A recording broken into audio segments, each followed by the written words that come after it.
Of the nearly 900,000 islands on Earth, only a small fraction are actually inhabited. And while many of those have towns, roads, and even airports, today we're looking at something much more extreme.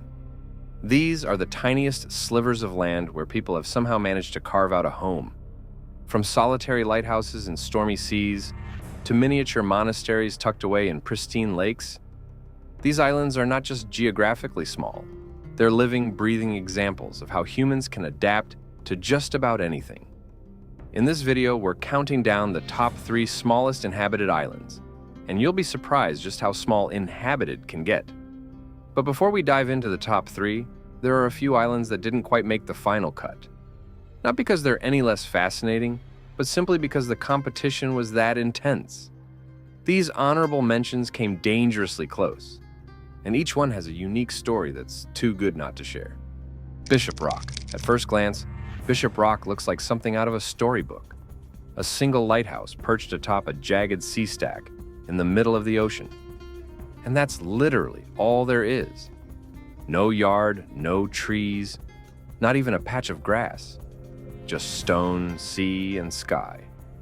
Located off the western tip of the Isles of Scilly in the United Kingdom, Bishop Rock once held the Guinness World Record as the world's smallest island with a building on it.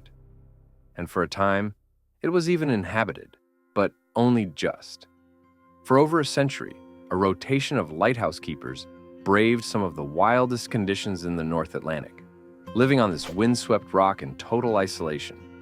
With nothing around but crashing waves and seabirds, life on Bishop Rock meant absolute solitude, extreme weather, and one very important job: keeping the light on to protect ships navigating one of the most dangerous stretches of British waters.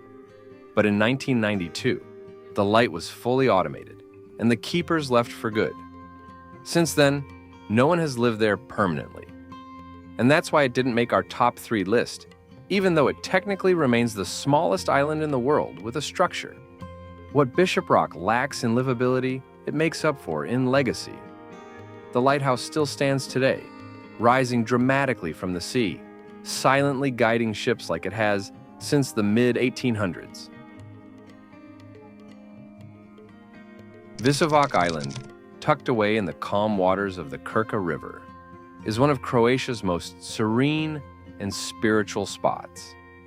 Located right in the heart of Krka National Park, this tiny island offers a peaceful contrast to the park's thundering waterfalls and lush canyons. It's a place where time slows down, and nature and faith seem to blend into one. The island's spiritual story began in the 14th century, when Augustinian monks built the first religious structure here, seeking solitude and connection with nature. But it wasn't until the 15th century, after the Ottoman invasion of Bosnia, that the island found its true identity.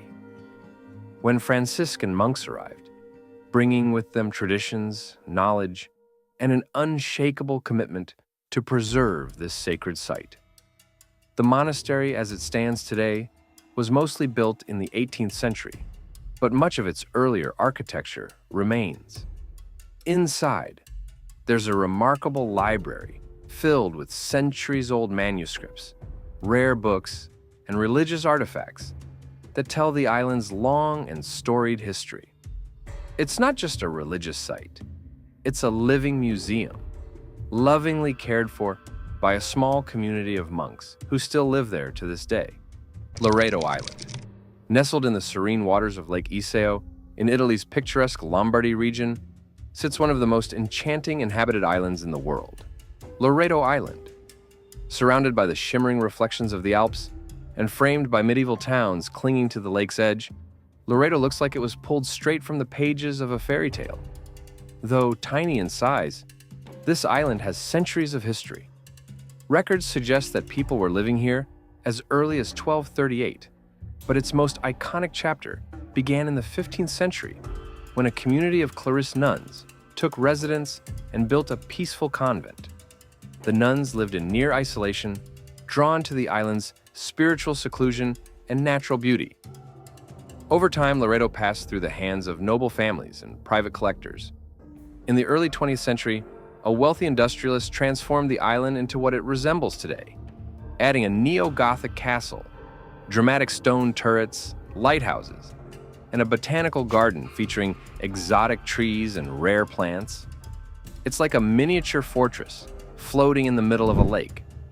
Rumor even has it that George Clooney, a fan of Italian lakeside living, once tried to buy the island, but the current owners politely declined.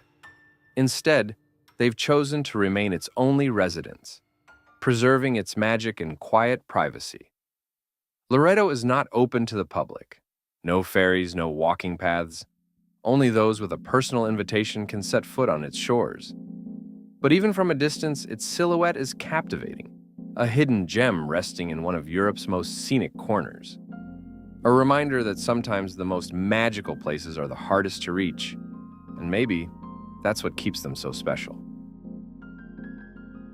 At number 3, we have Little Brewster Island in Boston Harbor. At just under 3 acres, this place is just as remote and unique. Located at the outer edge of Boston Harbor, this small island is best known as the home of the Boston Light, America's oldest continually used lighthouse. And yes, people actually live there. That person is the lighthouse keeper, one of the last official ones in the United States. And this is no symbolic role. It's a job that requires living alone on the island for weeks at a time, tending to the light, handling maintenance, and guiding vessels through the often dangerous harbor entrance. With no bridge, no roads, and no neighbors, living on Little Brewster means you're completely cut off from the mainland except by boat, and that only runs in good weather. Storms can leave the keeper stranded, with nothing but seabirds and crashing waves for company. The original light was built here in 1716, and although it's been rebuilt and upgraded over the centuries, the current lighthouse has stood since 1783, making it a living piece of American maritime history. Occasionally, guided tours are allowed in the summer months, where lucky visitors can step foot on the island and even climb to the top of the lighthouse for sweeping views of the harbor. But for the most part, Little Brewster remains a solitary outpost, quietly shining its light and reminding us of a time when every harbor depended on islands like this for survival. It's not just a lighthouse, it's a living chapter of history, and someone still calls it home. At number 2, Mingo Island in Lake Victoria, Africa. Mingo Island is one of the most densely populated islands in the world, and when you see it, you'll understand why that's absolutely mind-boggling. Located in Lake Victoria right between Kenya and Uganda, this tiny island is roughly half the size of a soccer field, yet it's home to more than 100 people at any given time, sometimes even more. It's just a big rock, barely above the surface of the lake, crowded with tin shacks, fishing boats, and satellite dishes squeezed into every possible inch. There are even bars, brothels, and a police station on this miniature landmass. Yes, a police station. What's wild is that the island has been the subject of a long-standing dispute between Kenya and Uganda. That's because the surrounding waters are packed with Nile perch, a valuable catch for fishermen in the region. Even though Kenya officially claims the island now, both countries keep a close eye on it due to the potential profits from fishing. Life on Mingo is tough. There's little fresh water, no sewage system, and almost everything has to be imported by boat. But despite the chaos, this tiny patch of land has its own unique rhythm. There's commerce, there's community, and there's a strange sense of structure that holds it all together. It's noisy, it's raw, it's gritty, but it's also home for the people who live there. In a world where we associate island life with luxury and privacy, Mingo is a reminder that survival and resilience sometimes take center stage. And on first place is Just Room Enough Island. Also known as Hub Island, it is easily the most iconic and smallest inhabited island on Earth. Nestled within the Thousand Islands region of the St. Lawrence River, in upstate New York, this speck of land lives up to its name in the most literal way. It's just room enough for one tiny cottage, a small tree, and a couple of chairs on a sliver of lawn, and that's it. The island measures only about 3,300 square feet or 307 square meters, barely larger than a good-sized apartment. It was bought by the Sizeland family in the 1950s, who originally just wanted a peaceful summer retreat.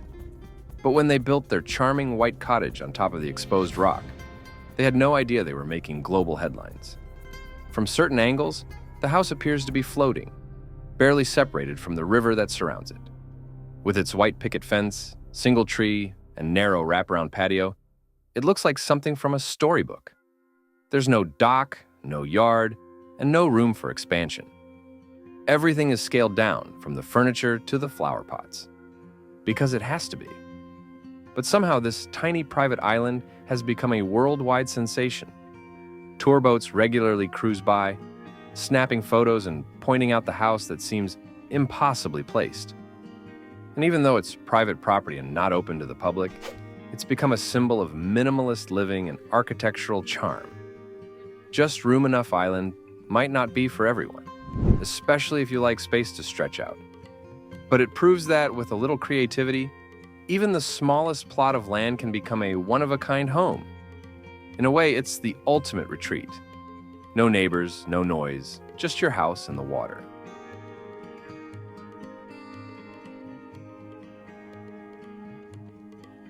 Thanks for watching. I will see you guys next time.